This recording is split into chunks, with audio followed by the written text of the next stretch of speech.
There is something about the way this camcorder sits in the palm of your hand that just feels right.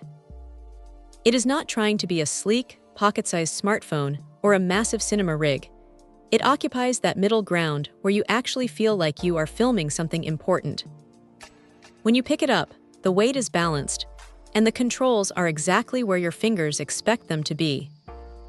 It is a dedicated tool, and honestly, there is a certain peace of mind that comes with using a device that only has one job: capturing high-quality video. The lens is the real star here. That 10x optical zoom gives you a nice range, and because it uses an 8-blade iris, the background blur, or bokeh, if you want to get technical, looks surprisingly smooth and professional. It avoids that harsh, digital-looking edge you often get with smaller sensors. Speaking of the sensor, the low-light performance is a noticeable step up from older models. It is not going to turn a pitch-black room into daylight, but for evening events or dimly lit indoor shots, it keeps the graininess at bay much better than you might expect. Now here is the thing about the internal storage.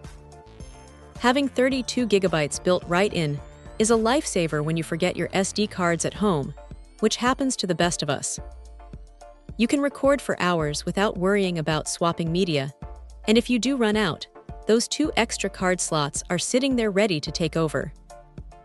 It is a smart, redundant system that feels built for people who cannot afford to miss a shot. The 3.5-inch touchscreen is bright enough to see what you are doing, though it can be a bit of a fingerprint magnet after a long day of shooting. Navigating the menus is straightforward, and the touch response is decent, even if it lacks the snappy feel of a modern flagship phone. One of the more fun features tucked away in the settings is the Cinema Look filters. They are not just gimmicks.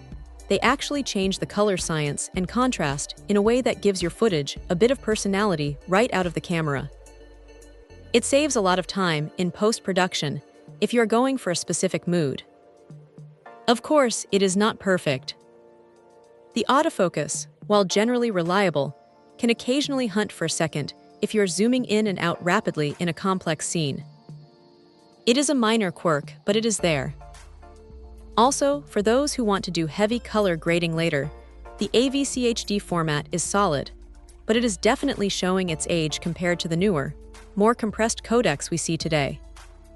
Still, for someone who wants a reliable, dedicated camcorder that just works every time you hit record, this thing is a solid companion. It is not trying to be the latest trend. It is just a dependable piece of gear that gets the job done without any unnecessary fuss. If you value consistency and a natural, cinematic look over having the absolute newest tech on the block, this is a pretty great way to go. Check out the video description for updated price. And thank you for watching this video.